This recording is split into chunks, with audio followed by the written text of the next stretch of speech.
নমস্কার বন্ধুরা, Tiyasha food house চ্যানেলে সকল বন্ধুদের স্বাগত জানিয়ে নতুন একটি রেসিপি নিয়ে আজকের ভিডিওটি শুরু করছি। আবারও একটি নতুন পিঠের রেসিপি আপনাদের সঙ্গে শেয়ার করব। আমরা তো মিষ্টি পিঠে অনেক রকমই খেয়েছি, কিন্তু আজকে আমি আপনাদেরকে তৈরি করে দেখাবো ঝাল পিঠে। আর এই ঝাল পিঠার রেসিপিটা বানানোও যেমন সহজ, খেতেও দুর্দান্ত স্বাদ।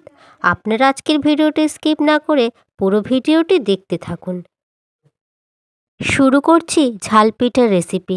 একটা মিক্সিং বোল এখানে নিয়েছি, তার মধ্যে দেব 1 কাপ চালের গুঁড়ো। চালের গুঁড়োর কোনো মাপ নেই, আপনারা বেশিও দিতে পারেন, কমও দিতে পারেন। তারপরে দিলাম 1/2 টিস্পুন হলুদের গুঁড়ো, 1/2 টিস্পুন লাল লঙ্কার গুঁড়ো, দিলাম 1/4 টিস্পুন ধনের গুঁড়ো আর 1/4 টিস্পুন জিরার গুঁড়ো। এবার এই শুকনো উপকরণগুলোকে খুব ভালো করে একটা চামচ দিয়ে মিশিয়ে নেব, যাতে কোথাও কম বেশি না থাকে। মেশানো হয়ে গেছে।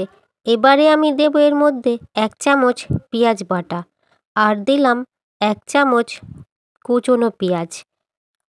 তারপরে দেব 1/2 টিস্পুন রসুন বাটা, তারপর দিলাম 1/2 টিস্পুন আদা বাটা।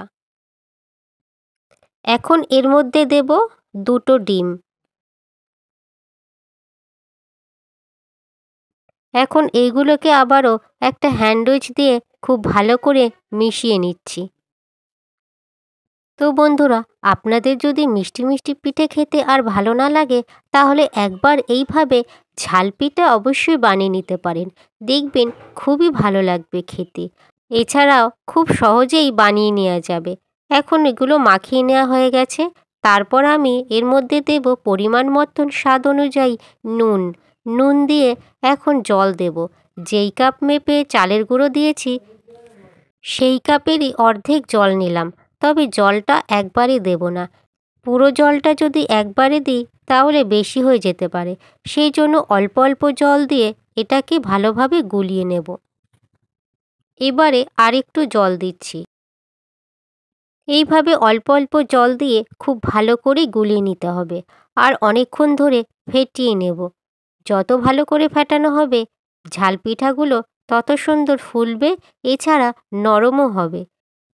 আমি এখানে এই গোলাটিকে প্রায় 10 মিনিট ধরে ফেটিয়ে নেব। আপনাদের হাতে যদি কম সময় থাকে তাহলে 5 মিনিটও ফেটিয়ে নিতে পারেন। যত ভালো ফেটানো হবে, পিঠেগুলো তত সুন্দর নরম আর ফুলেও উঠবে। আমি 10 মিনিট টাইম ধরে এই গোলাটিকে ফেটিয়ে নিয়েছি, আর ব্যাটারটি ঠিক এরকম হবে। এরপর ব্যাটারের মধ্যে ঝালের জন্য দেব কুচনো লঙ্কা, আর দিচ্ছি ধনেপাতা কুচি। এগুলোকে এবার গোলার সঙ্গে মিশিয়ে নেব। মেশানো হয়ে গেলে এখন এই ব্যাটারটিকে 15 মিনিটের জন্য রেখে দেব। তারপরে পিঠেগুলো ভেজে নেব। 15 মিনিট হয়ে গেছে, আর এখন ব্যাটারটি ঠিক এরকম হয়েছে, আর জল দেওয়ার কোনো প্রয়োজন নেই। এখন আমি ঝাল পোয়া পিঠাগুলো ভেজে নেব। আর কড়াইতে তেল গরম করেও নিয়েছি। তেলটা খুব ভালো করে গরম করে নিয়েছি। গোল হাতার 1 হাতা থেকে একটু কম ব্যাটার দিয়ে দিলাম। ঠিক এরকম 20 থেকে 15 সেকেন্ড থাকলেই পিঠাগুলো খুব সুন্দরভাবে ফুলে উঠবে। তাহলে বন্ধুরা, আপনারা দেখতেই পাচ্ছেন ঝাল পিঠেগুলো কত সুন্দরভাবে ফুলে উঠেছে। আর এইভাবে এক পিঠ 1 মিনিট ধরে ভেজে নেব, তাহলে পিঠা কোনো রকমভাবে কাঁচা থাকবে না। 1 মিনিট হয়ে গেলেই আর এক পিঠ উল্টে নেব। অপর পিঠটাও ঠিক 1 মিনিট ধরে ভেজে নেব। আর এই সময় গ্যাসের ফ্লেমটা মিডিয়াম টু হাই রেখে দেব, তাহলে পিঠাগুলো খুব সুন্দরভাবে ভাজা হবে, ভিতরে কাঁচা থাকবে না। পিঠা খুব সুন্দরভাবে ভাজাও হয়ে গেছে। আমি একটু ব্রাউন কালার করে পিঠাগুলো ভেজে নেব।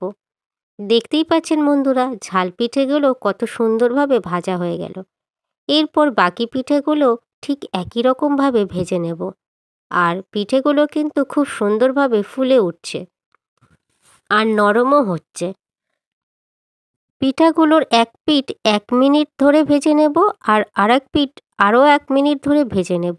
তাহলে পিঠেগুলো খুব সুন্দরভাবে ভাজা হবে। আর খেতেও দারুণ স্বাদ কিন্তু এই পিঠেগুলো। আর এইভাবে ব্রাউন কালার করে সমস্ত পিঠেগুলো আমি ভেজে নিচ্ছি।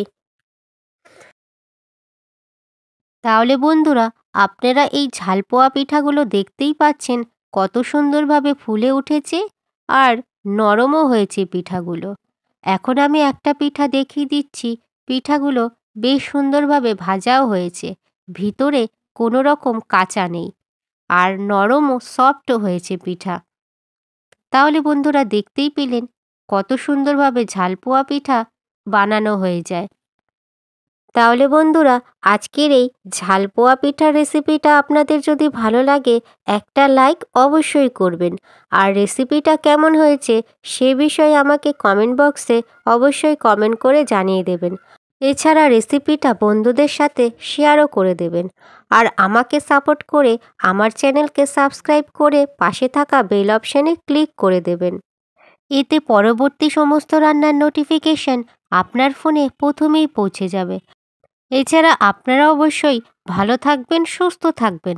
আর পুরো ভিডিওটি দেখার জন্য অসংখ্য ধন্যবাদ।